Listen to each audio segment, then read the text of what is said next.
من سيئات أعمالنا من يهده الله فلا مضل له ومن يضلل فلا هادي له وأشهد أن لا إله إلا الله وحده لا شريك له وأشهد أن محمدا عبده ورسوله صلى الله عليه وعلى آله وأصحابه وسلم تسليما كثيرا. يا أيها الذين آمنوا اتقوا الله حق تقاته ولا تموتن إلا وأنتم مسلمون. يا أيها الناس اتقوا ربكم الذي خلقكم من نفس واحدة وخلق منها زوجها وبث منهما رجالا كثيرا ونساء واتقوا الله الذي تساءلون به والأرحام إن الله كان عليكم رقيبا. يا أيها الذين آمنوا اتقوا الله وقولوا قولا سديدا يصلح لكم أعمالكم ويغفر لكم ذنوبكم ومن يطع الله ورسوله فقد فاز فوزا عظيما. أما بعد فإن أصدق الحديث كتاب الله وخير الهدي هدي محمد صلى الله عليه وسلم وشر الأمور محدثاتها وكل محدثة بدعة وكل بدعة ضلالة وكل ضلالة في النار. هبرغان بيبتيو كان من هديه عليه الصلاة والسلام يلين كولايه ومبكوا الله عليه الصلاة والسلام. كان من سنته صلى الله عليه وسلم يلين كولايه شاري مسنة ومبكا عليه الصلاة والسلام إذا فرغ من دفن الميت نبغى مريضا okuzika omufu okuzika muganda wafeye nazikidwa waqafa alayhi yani waqafa bijambihi yayimiriranga emabbali kuntana waqala ngagamba istaghfiru li akhikum abange musabire kumunna muono Allah musonyiwe wasalu lahu tathbit mumusabire ko Allah munyweze fa innahu al'an yus'al akasera kano agenda kutandika kubuzibwa kansoke ngambe bwe abange musabire ku muganda wa muono Allah musonyiwe Allah munyweze muddakiikemu tugamba tutya Allahumma ighfir lahu Allahumma thabbit bwetu tugamba era yatugira sallallahu alaihi wasallam Allahumma aburuganda yatugamba mbaka wa Allah sallallahu alaihi wasallam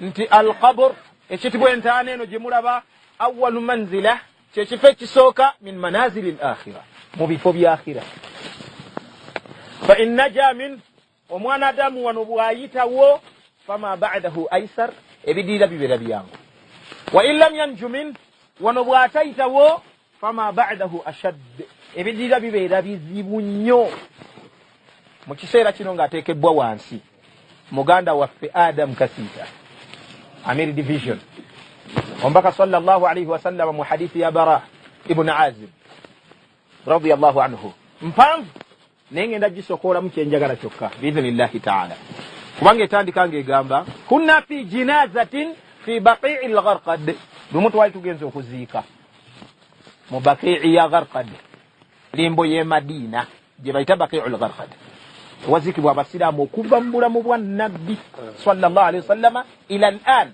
okutusa olwaleero bakyaziikawo era weeri.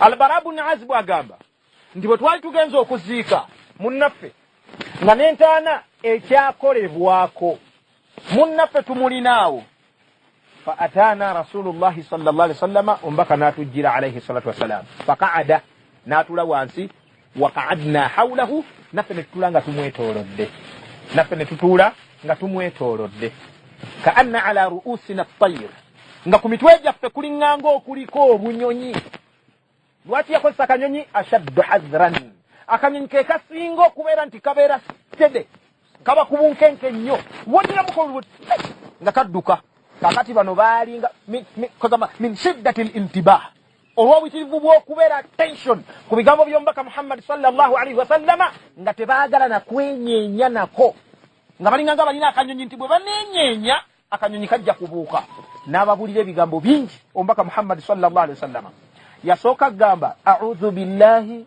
min azabil qabr saba Allah ntaase ebibonezo by'omuntaana n'akyogera thalathan emirundi esatu nabbi sallallahu alaihi wasallam oluvannyuma n'atandika okutemaatema omukkiriza engeri gyagenda mu maaso ga Allah okuviira ddala nga malayika yakajja kitaka bulungi nga kugamba akyalina mulamu naye nga kugamba atuuse mu kiseera omwoyo kugamba atuuse mu kiseera ekigenda ali mu kaseera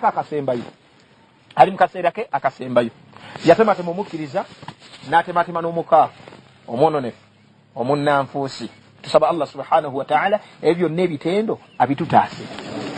Nebo yali ayogera kumukkiriza yagamba nti malayika kastegenda kubanga delegation yejja namba eyaba malayika somo malakul maut siye yeka ajira mu group eyaba malayika fayajlisuna minhu madda albasar ngomba kabatu gamba sallallahu alaihi wasallam ne batuula ekoma amaaso jokuba amaaso security wise omulimu gulina okugenda mu maaso Allah gwatumye okolebwa ebbanga lyono liweddeko ebbanga lyo liweddeko kobere mukirizo otya kobere mu nanfuso otya kobere mu kafu otya kobere mu nonefu otya omulimu gulina okugenda mu maaso.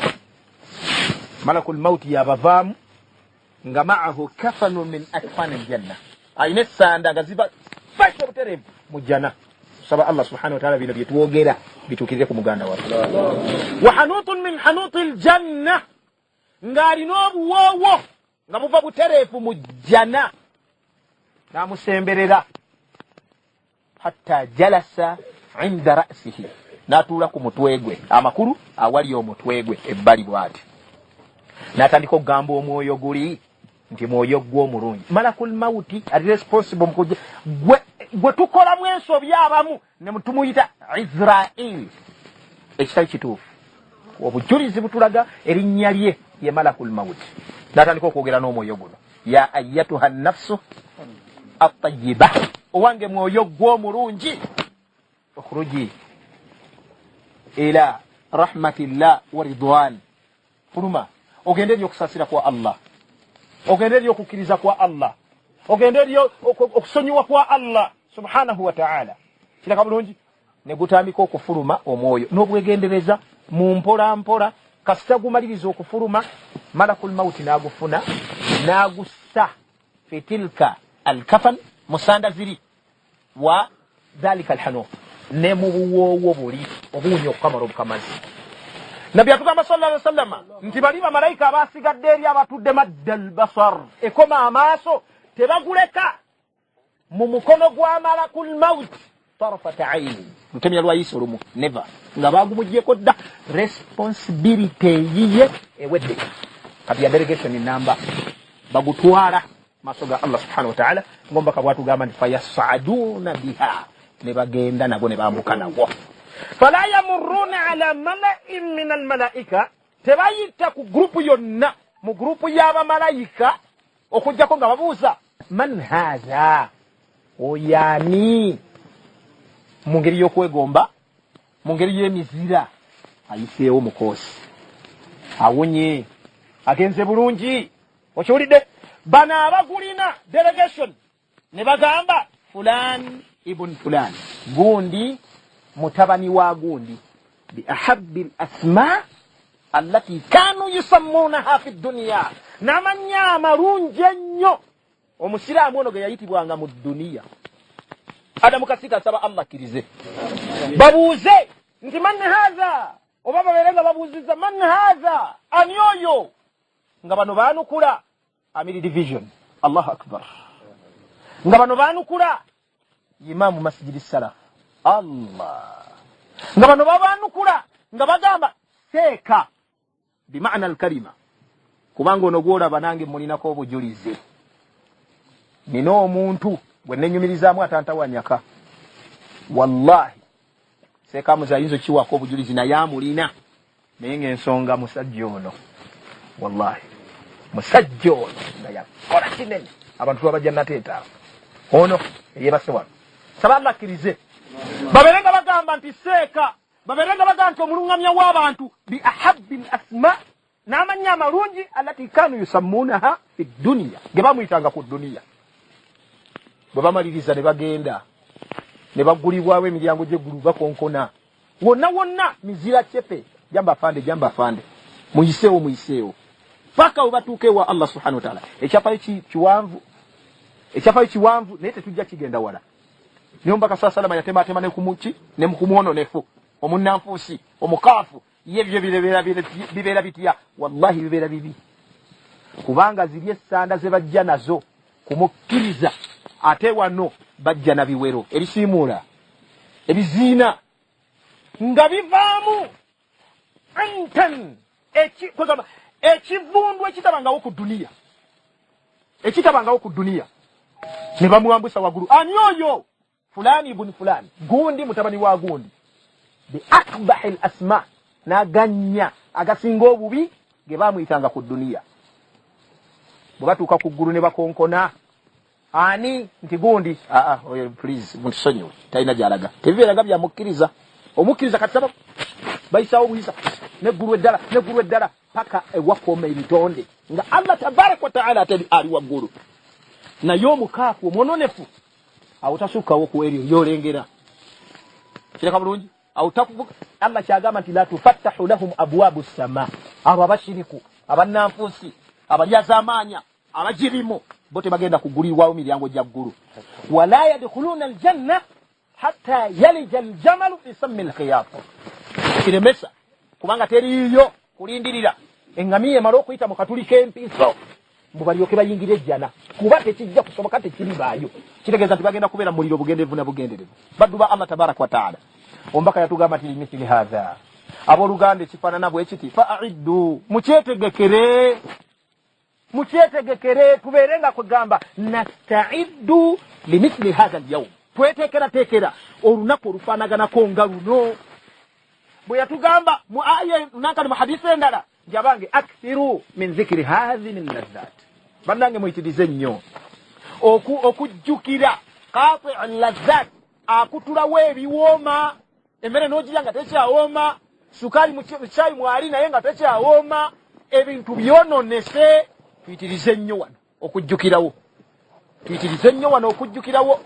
Barakallahu fiikum, jazakumullahu khairan wa kathara Allah min amthalikum. Please, mumbeera ze tutambuliramu, ekigenda okwongera otugondeza wano mu bufunzo bw'ekitalo kwe kubeera nti naj'alu al-akhira hammana, tufula akhira nga tekigenderwa kyaffe first goal yeddirwa enkulu. Mbaka yagamba sallallahu alaihi wasallam